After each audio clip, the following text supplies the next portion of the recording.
अंतरिक्ष में जाने वाली पहली भारतीय महिला।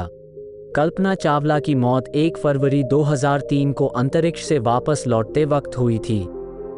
अक्सर कल्पना कहा करती थी, मैं अंतरिक्ष के लिए ही बनी हूँ, हर पल अंतरिक्ष के लिए बिताया और इसी के लिए मरूंगी।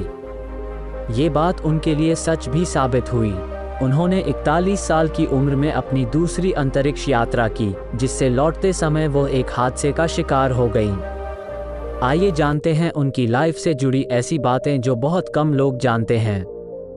कल्पना हरियाणा के करनाल में बनारसी लाल चावला के घर 17 मार्च 1962 को जन्मी थीं।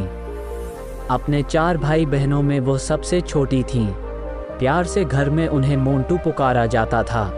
कल्पना में 8वीं क्लास के दौरान ही अपने पिता से इंजीनियर बनने की इच्छा जाहिर कर दी थी, लेकिन उनके पिता की इच्छा थी कि वो डॉक्टर या टीचर बने।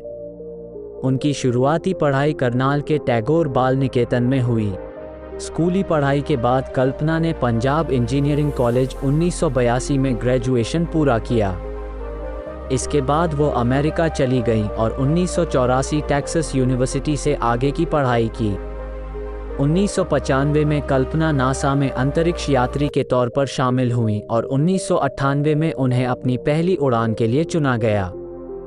कल्पना के बारे में कहा जाता है कि वो आलसी और असफलता से घबराने वाली नहीं थीं। जब उनका विमान कामयाबी के आगाज के साथ धरती पर लौट रहा था, तभी अचानक सफलता का ये जश्न पल भर में ही मातम में बदल गया और हर मुस्कुराते चेहरे पर उदासी छा गई।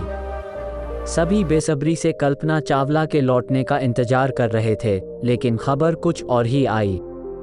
वैज्ञानिकों के मुताबिक जैसे ही कोलंबिया ने पृथ्वी के वायुमंडल में प्रवेश किया, वैसे ही उसकी ऊष्मारोधी परतें फट गईं और यान का तापमान बढ़ने से यह हादसा हुआ।